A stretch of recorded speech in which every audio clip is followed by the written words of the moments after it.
and thank you all for joining us on today's call. Our third quarter results continue to build on the positive momentum we observed in Q2. We delivered top-line growth exceeding the high end of our net sales guidance range, a sequential increase in active customers, continued adjusted EBITDA margin expansion, and robust free cash flow generation. These results underscore the durability of our business model and our team's relentless focus on high-quality execution and operational discipline. With that, let's dive into the details. Q3 net sales increased by approximately 5% to $2.88 billion. Both the strength of our flagship Autoship program and our customers' loyalty in non-discretionary categories, particularly within consumables and health, anchored our Q3 net sales performance. Our Autoship program enables high visibility and predictability in our business and drives customer stickiness for Chewy. Autoship customer sales reached $2.3 billion in the quarter, representing 80% of Q3 net sales and a year-over-year increase of approximately 9%. Non-discretionary categories, including consumables and healthcare products and services, accounted for 85% of Q3 net sales. Customers appreciate our comprehensive product catalog and our ongoing efforts to refresh assortment across food, treats, and hard goods. Over the last few quarters, we have increased our assortment across popular categories such as pet tech, vet food, and supplements, to name a few, adding several new premium brands, most of which launched exclusively on chewy.com. Additionally, we are continuously rolling out enhancements to our on-site and in-app experiences to ensure we are providing an even more enjoyable and convenient shopping journey for pet parents. Last quarter, I spoke about our efforts to redesign our mobile app and make the overall app experience more convenient for customers. In Q3, both unique customers who placed at least one order on the app and average app monthly active users, or app MAU, increased in the mid-teens range compared to Q3 of last year. I am excited by the strong engagement we continue to observe through our mobile app and the experience it brings to our customers. Continuing on the topic of customers, I am pleased to share that Q3 marked another quarter of sequential active customer growth, building on the momentum we established coming out of our second quarter. Our efforts to enhance shopping experiences, expand assortment, and various ongoing innovations, combined with our powerful marketing and CRM strategy, continue to drive outperformance, while macro normalization steadily continues in the background. We ended the third quarter with approximately 20.2 million active customers, up 160,000 sequentially. We now expect to end fiscal 2024 with active customers up modestly over last year, a trend which we expect to continue to strengthen in 2025. Turning to profitability, we generated $138 million of adjusted EBITDA in the quarter, representing a 4.8% margin and approximately 180 basis points of margin expansion year over year. Our Q3 adjusted EBITDA results reflect the continuation of our strong gross margin performance, a disciplined approach to cost management, and the ongoing benefits of fixed cost leverage as we scale. Our increasing profitability has enabled us to continue to return meaningful capital to shareholders, as reflected by the incremental $342 million we deployed to shareholders in the third quarter. Now, let me provide an update on some of Chewy's strategic initiatives and innovations. The sponsored ads business continues to perform well, and as expected, we remain on track to reach the low end of our previously stated long-term target range of 1% to 3% of net sales in fiscal 2024. We remain on track with our 1P technology migration and look forward to starting the new fiscal year fully converted to our 1P software platform. Moving to Chewy's healthcare offerings, I am proud of the progress our team has made this year across healthcare products and services, especially Chewy Vet Care, or CVC. With the launch of Chewy Vet Care clinics earlier this year, we not only unlocked the $25 billion vet services TAM opportunity, but we are also observing compelling complementarities across the entire Chewy ecosystem. We have 6 clinics open today and expect to reach the high end of our previously stated target range of 4 to 8 clinic openings in 2024 later this fiscal year. Performance across our clinic footprint is promising, and I'm happy to share that the early signs of success we spoke about last quarter have continued through Q3. The proportion of new to Chewy customers acquired through Chewy Vet Care continues to outperform relative to expectations. Additionally, broader ecosystem benefits, including cross-category shopping and post-clinic visit purchases on chewy.com, have strengthened since last quarter, indicating that our ability to seamlessly connect care with commerce is resonating with pet parents. I would also like to take a moment to talk about Chewy Plus, our paid membership program. Recall that we launched Chewy Plus in summer 2024 to a representative sample of customers. Since launching the program, we have been carefully studying the shopping behavior of Chewy Plus members and are tracking several key indicators of success, including the program's potential to accelerate wallet share consolidation and drive stronger cross-category engagement. Based on the data we have analyzed over the last several months, we are seeing that Chewy Plus members consistently place more orders, have higher cross-category penetration, and greater mobile app engagement relative to non-Chewy Plus customers. Furthermore, we are seeing higher Autoship adoption rates from this early cohort of customers, signaling a potentially compelling flywheel effect of the Chewy Plus program. While contribution to the overall enterprise remains immaterial, we are encouraged by these early results and look forward to introducing the program to our broader base of customers. Touching on Canada, where we completed a full year of operations in Q3. The Canadian business, while still relatively small and immaterial to the overall scale of Chewy, continues to improve across key metrics, including Autoship penetration, net sales growth, and profitability. Additionally, we remain focused on strengthening brand awareness in Canada and are excited by the brand partnership we recently signed with the Toronto Maple Leafs hockey team.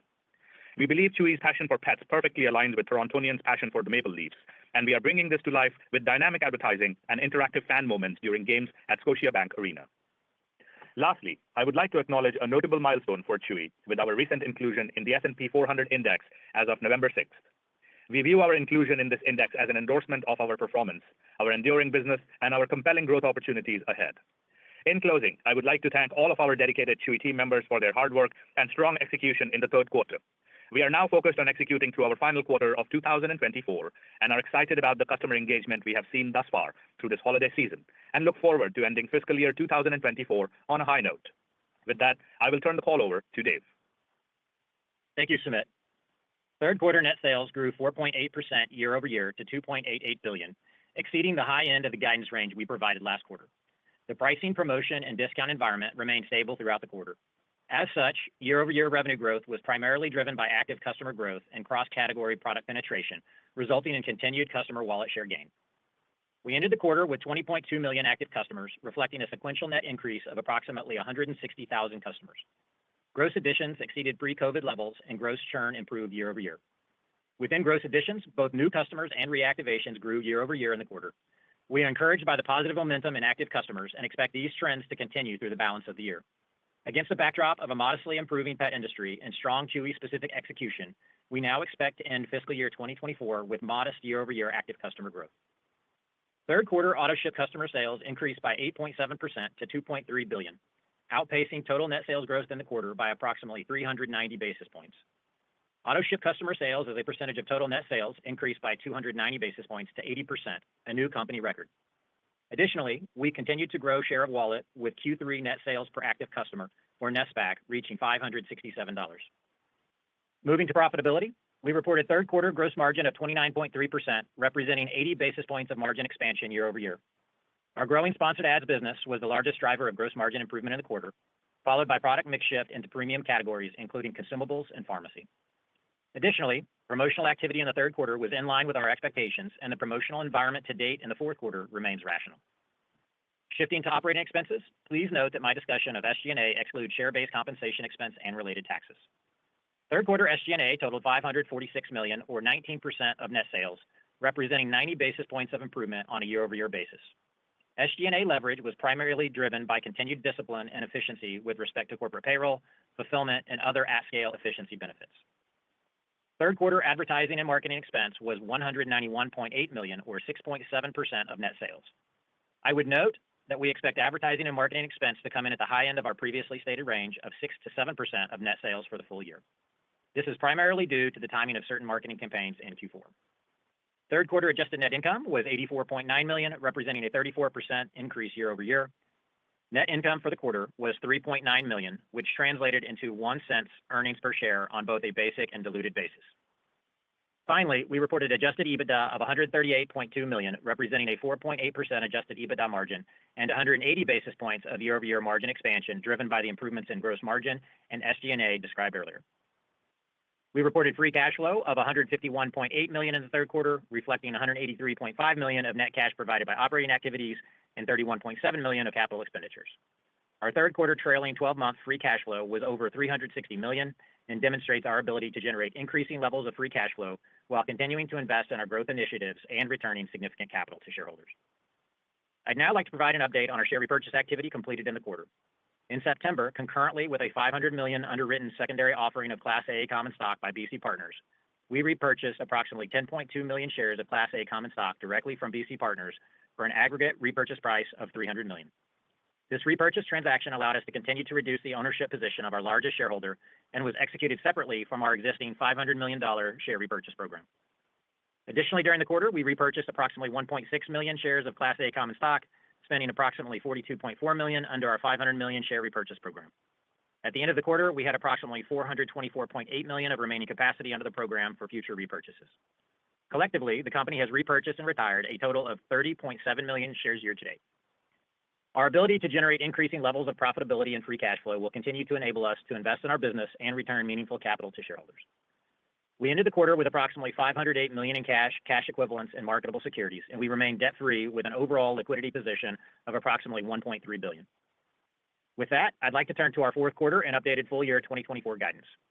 We anticipate fourth quarter net sales of between $3.18 and $3.20 billion, or approximately 13% year-over-year growth, which reflects the full impact of the 53rd week, and we are narrowing and raising our full year 2024 net sales outlook to be between $11.79 and $11.81 billion, or approximately 6% year-over-year growth. This range includes the impact of a 53-week 2024 fiscal year, and as previously noted, the 53rd week will be fully reflected in the fourth quarter of 2024. We are raising our full year 2024 adjusted EBITDA margin guidance to a range of 4.6 to 4.8%. The midpoint of our full year adjusted EBITDA margin guidance range indicates approximately 140 basis points of year-over-year margin expansion and implies approximately 3.4% adjusted EBITDA margin for the fourth quarter. Consistent with our comments last quarter pertaining to the quarterly progression of 2024 adjusted EBITDA margin, we expect Q4 adjusted EBITDA margin to decline sequentially due to typical seasonality and the timing of certain investments, primarily pertaining to marketing campaigns. Given the results of our previous three quarters, we anticipate 2024 capital expenditures to come in at the low end of our previously stated range of 1.5 to 2% of net sales, and we expect free cash flow conversion to remain above 80% for the full year. Finally, we expect basic shares outstanding at fiscal 2024 year-end to be approximately 415 million. This incorporates the nearly 31 million shares that we have repurchased and retired year-to-date and does not incorporate any potential future share repurchases. In closing, our third quarter results reflect another quarter of strong execution. I want to thank our incredible Chewy team members for their collective efforts as we continue to execute against our strategic priorities to deliver long-term profitable growth. With that, I will turn the call over to the operator for questions. Thank you. We will now begin the question and answer session. As a reminder, if you would like to ask a question today, you can do so now by pressing star followed by the number 1 on your telephone keypad. If you change your mind or you feel like your question has already been answered, you can press star followed by 2 to withdraw yourself from the queue. Our first question today comes from the line of Nathan Feather with Morgan Stanley. Please go ahead. Thanks for the question, and congrats on the strong results. Really encouraging to see the continued momentum. Active customer growth continues to accelerate. Can you double-click on what you're seeing in overall pet ownership trends and how we should think about the relative contribution to customer growth as compared to some of the idiosyncratic initiatives you've been working on? And then, given the expectation for customer growth to improve further in 25, how should we think about the key puts and takes you're considering for growth in the year? Thank you. Hey, Nathan, this is Sumit. I'll start, and Dave will jump in wherever he sees appropriate. So in terms of household formation trends, I think you started with that. We continue to see signs of industry normalization. Pricing remains stable. Inflation continues to move towards a more normalized level. In fact, we saw no benefit of pricing, as we mentioned on the earnings call, as we moved through Q3. Regarding pet household formation, of course, there's no single source of truth for this data. Our triangulation, continues to tell us that latest adoption and relinquishment trends are both trending in a better direction. We believe year-over-year adoption growth was in the high single-digit to low double-digit ranges, and relinquishments were down low single digits. So overall, we observed a return to positive net adoptions in a cycle of Q3 from an external point of view. In terms of, let me see, you had another question here. Double-click into best expectation for active customer growth in 25 and percent takes. So, I mean, there's a lot going on. Ultimately, we believe, as I mentioned last quarter, the active customer growth that we are driving with now, 2 times, now it's a trend, is largely due to our own efforts, and the industry continues to normalize in the background, which is, of course, a stabilizing factor that is very good to see. On our side, enhancing on-site and mobile experiences, expanding assortment, performance and CRM strategy, and all of that is sort of what's working in conjunction.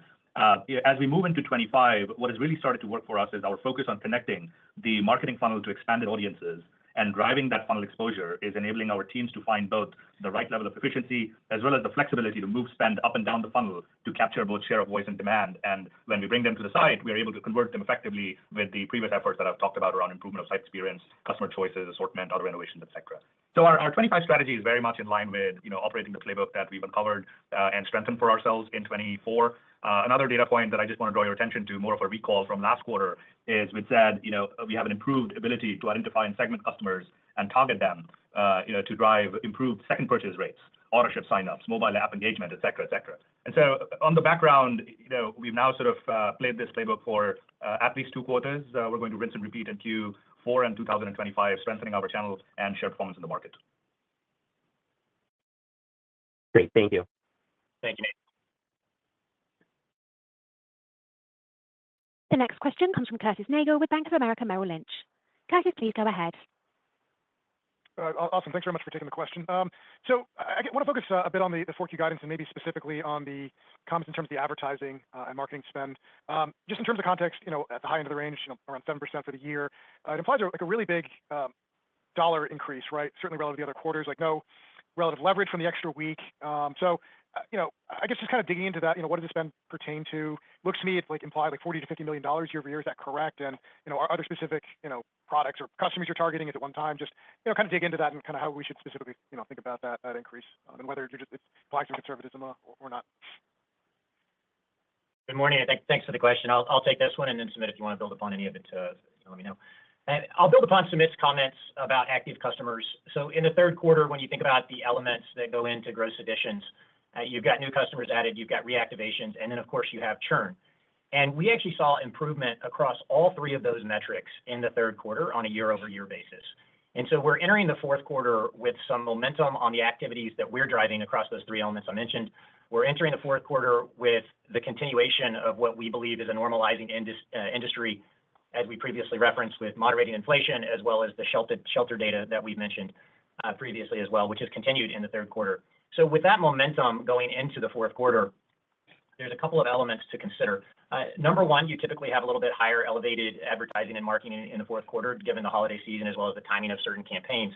And then building on that, we see an opportunity in the industry in the fourth quarter where we believe that we want to invest and lean into the fourth quarter such that we can continue to build on what we believe is some improvement in the industry and then continue that, of course, into 2025. So net, you take a step back, you think about what we've told you for the year in terms of our guidance, active customer growth, flat to down in the first half, flat to up in the second half, ending flat. We've moved up that guidance. We've pulled in that guidance, and we see an opportunity to invest in the fourth quarter in advertising and marketing, and we're doing that. For the full year, we'll be at the high end of the 6 to 7% range. And as you mentioned, to get to the high end of that 6 to 7% range for the year, that would imply being above 7%, specifically for the fourth quarter. Sumit? Yeah, Kurt, I would just like to add more of a reminder on the conversations that we've had on this call in the past, which is, we spend based on the ROI and the LTV potential that we're seeing in the current cohort of customers that we pick up from market and the existing customer base that we're developing share of wallet on.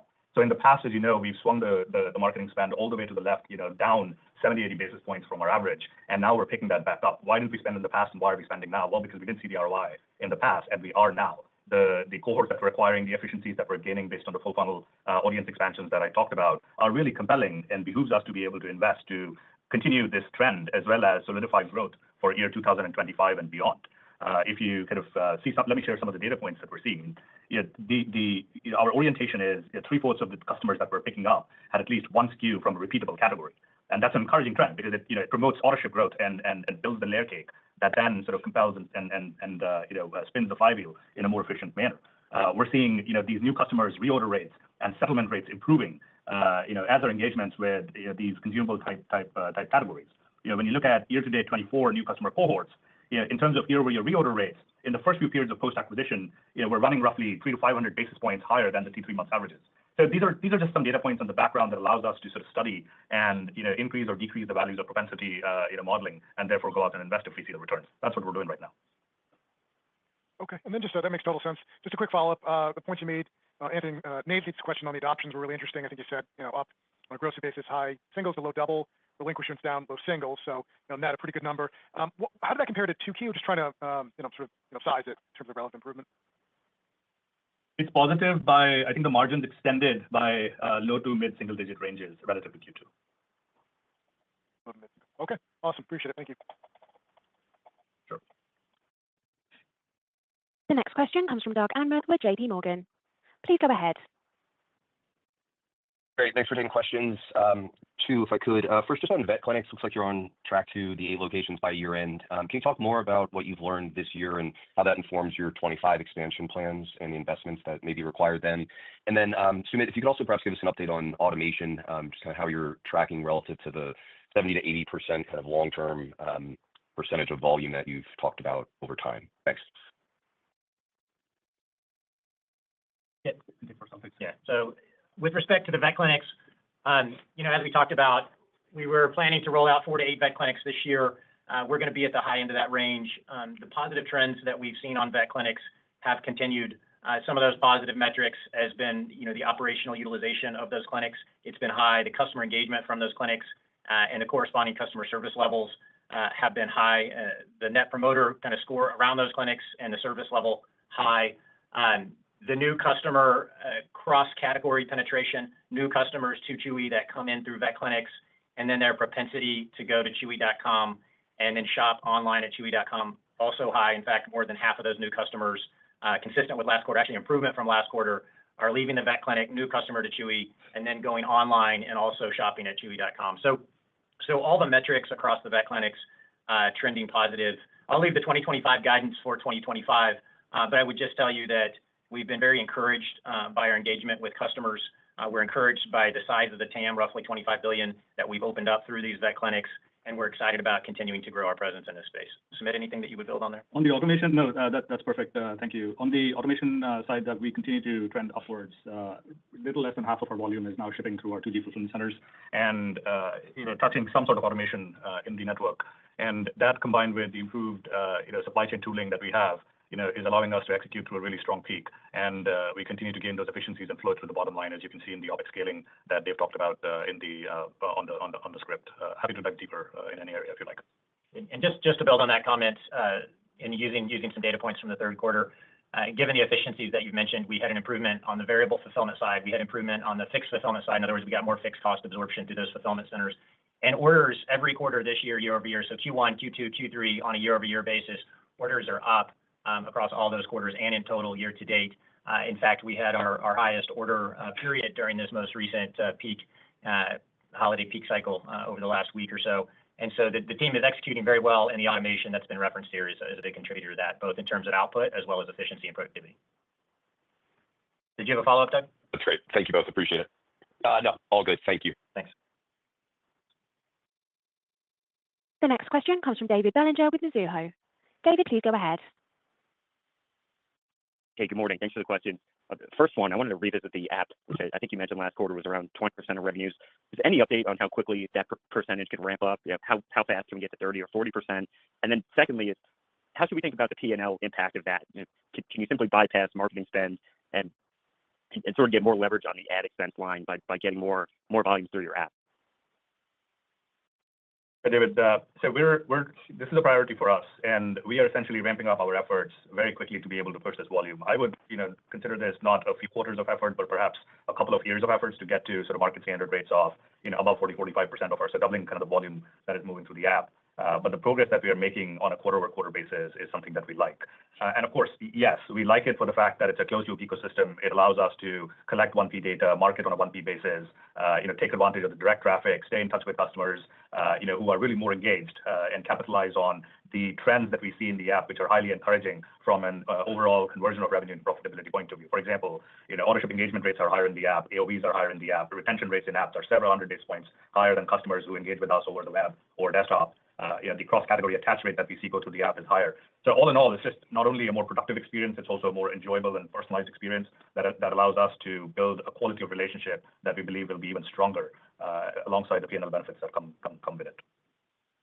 We'll size the benefit side as we move to 2025. So I'm taking that question to note, and we'll come back in 2025 and size it up.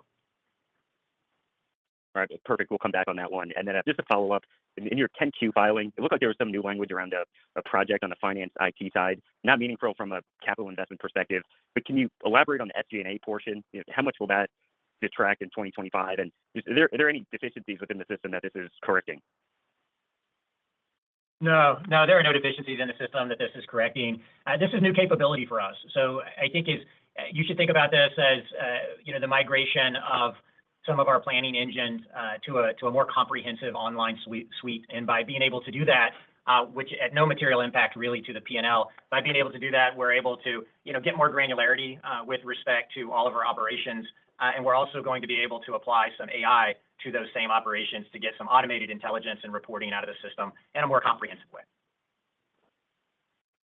Perfect. Thank you both. Thanks, David. The next question comes from Steven Zaccone with Citigroup. Steven, please go ahead. Great. Good morning. Thanks very much for taking my question. First question I had was just on pricing. Sumit, you said there was no benefit from pricing in the third quarter. How do you see that playing out in 4Q? And then any preliminary views on 2025? It seems like the industry overall has been flattish for some time. So your thoughts on maybe what looks like next year would be helpful. So hi, Steve. This is David. I'll take this one, and then Sumit, if you want to build on it, chime in. With respect to pricing in third quarter, really no material benefit nor detriment in the third quarter with respect to pricing. We had goodness on the gross margin line, largely driven by sponsored ads and product mix. And then, of course, that flowed all the way through the P&L, ultimately to give us a pretty sizable EBITDA beat for the quarter on a year-over-year basis, roughly half driven by gross margin and half driven by leverage through the remainder of the P&L. But really no impact either way from pricing. With respect to fourth quarter, you typically do have some pricing and discounting in the fourth quarter related to the holiday season. We fully bake that into our guidance for the fourth quarter. But again, no material kind of impact from inflation or deflation, which the inflation piece is obviously we had seen in prior years and in prior periods, but really no meaningful impact. Really throughout 2024, we had a little bit in the first quarter, second quarter, it moderated significantly, third quarter, relatively non-existent, fourth quarter expecting the same, other than the traditional seasonality. And that's how we're kind of expecting rolling into 2025. We're expecting those trends to largely continue. Yeah, the overall environment, Steve, in the market remains very rational, with, of course, some seasonal spikes that you would expect as we played through the Cyber Week last week, which was a very good week for us. Yeah, if you remember our comments from the beginning of this year, the composition of revenue has shifted from part pricing, part unit growth, or structural growth coming into Q1 of this year to much more weighted towards structural growth as we exit this year. We are not seeing deflation happen in the category. The category that, of course, is more elastic right now as we move to Q4, particularly cyber, is more on the hard goods and discretionary side. But you would expect that as the industry normalizes and we push volume through this seasonal holiday peak season. But outside of that, you should expect 25. If you recall our long-term growth algorithm, the revenue is a function of active customer growth in the low to mid single digit and NSPAC growth in the mid to high single digit. And there's a benefit of roughly 2 to 2.5% of pricing built in when the industry normalizes. And that long-term growth algorithm we expect will come true as the industry continues to normalize and we move out of 24 into 25 and 26. Okay, that's very helpful. The follow-up I had is just in the context of raising the customer count outlook and then the commentary about that strengthening in 2025. How much of that is driven by the industry data points getting a little bit better, like you mentioned, pet adoptions, versus your own idiosyncratic efforts, talking about marketing and stuff of that nature? Yeah, it's hard to put a ratio on it, but we believe a majority of this change that we have seen is driven by internal efforts. And so we are bullish, that we should get an incremental tailwind, when the industry fully normalizes. Currently, we are not taking that into account because we'd like that to sit on top. And so presently our comments around, us growing active customer is on the back of efforts that we are internally driving and seeing success with. Very helpful. Thanks for the questions. The next question comes from Rupesh Parikh with Oppenheimer. Please go ahead. Good morning, and thanks for taking my question. Also, congrats on this quarter. So just going back to the hard goods category, we'd love to get more color in terms of what you saw during the quarter, expectations going forward, and then from a tariff perspective, just any exposure on the tariff front. Thank you. Sure. I'll take the first part. Dave will chime in on the second one. So as you can see, hard goods continues to improve, and it did in Q3 as well. And so on the backdrop, it's really good to kind of recognize the industry normalizing. We are viewing the steady improvement in hard goods performance as a result of both our efforts that I've talked about and indicative of that industry stabilization. Specific to our efforts, it includes expanding assortment across several merch classes. We've been very focused on bringing in, high value added assortment onto the platform, and our suppliers and vendors are very excited to partner with us there. We're focused on upgrading site experience to improve pathing, discovery, and conversion, and we are marrying that up with thoughtful campaign execution. And so these efforts, so we believe the work done by our teams is paying off. And I also want to note that we will only fully benefit, from this when we start to see a more fulsome recovery in discretionary purchasing. But we're happy with the results so far. And building on that, we're excited about hard goods growing 2 quarters in a row now on a year-over-year basis. So both second quarter this year and third quarter of this year have now grown on a year-over-year basis. We're pretty excited about that growth, and we're also excited about the early trends that we've seen here in fourth quarter. So don't want to guide by a product category, but certainly we feel good about hard goods where we stand today in the fourth quarter. With respect to the tariff question that you mentioned, we have a very small reliance and presence on China specifically. We do source some hard goods from China, primarily related to some of our hard goods, but the vast majority of our net sales at Chewy are pretty much domestically sourced. So our reliance on the region and the impact of any potential tariffs relatively low on chewy. Great, thank you. I'll pass it along.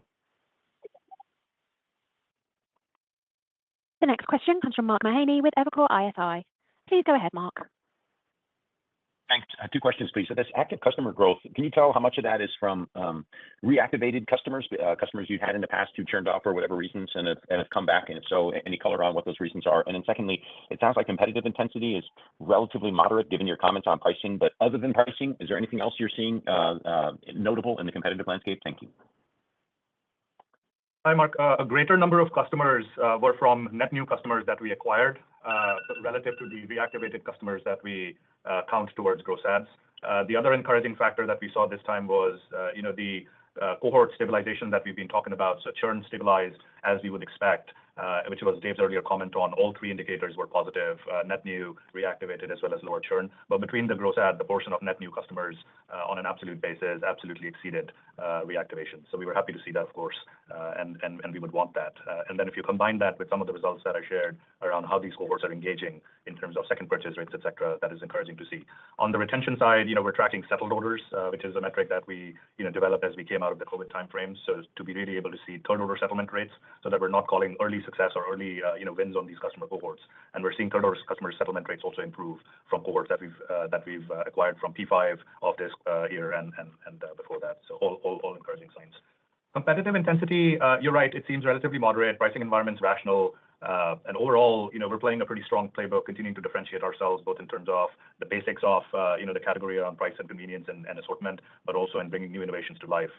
Super excited about Chewy Plus, super excited about the app initiative. Canada's ramping well. Sponsored ads are ramping well. So nothing else to report. Okay. Thank you, Sumit. Sure. The next question comes from Shweta Garjuria with Wolfe Research. Please go ahead. Thank you so much for taking my questions. Let me try two, please. One is, could you please talk to some of the marketing channels that are working really well for you, were a positive surprise, or have been a positive surprise for you over the past couple of quarters as you lean into different channels and seeing better returns? That's one. And then second is, could you please talk about trends you saw quarter to date, so through October, November, December, and how the trend did versus your internal expectations? Thanks a lot. Sure. So I won't fully satisfy your curiosity on specific marketing channels working for us. I would reorient us back to the comment I made at the start of the call, which if you were trying to draw, hey, what's different, I would focus on the comment around really connecting the marketing funnel to expanded audiences and driving that full funnel exposure. That has been the most significant change that we've made over the last few quarters.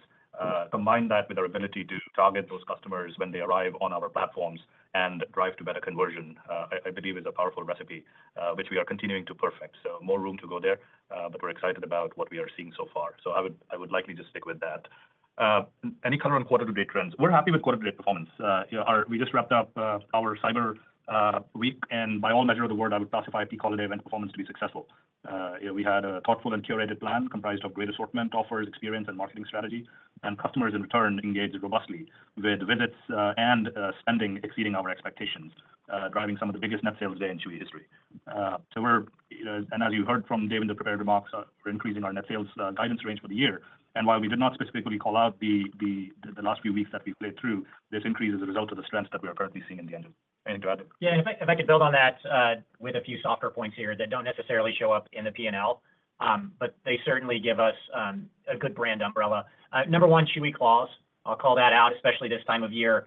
And it's a program where pets submit their Santa wish list, and it's gotten quite a bit of traction in prior years. It's gotten even more traction this year. It's not part of a paid marketing program, but it is a program that's organic and it's trending, and it's a program that when people associate pets, pet parents, the humanization of pets, in an emotive category like this, it is an organic trend that gets a lot of play this time of year, and it's a program that we love to run. And then finally, I'd be remiss if I didn't just point out the wow experience that our customer service provides every day, and the brand uplift and emotive attachment to Chewy that type of program does.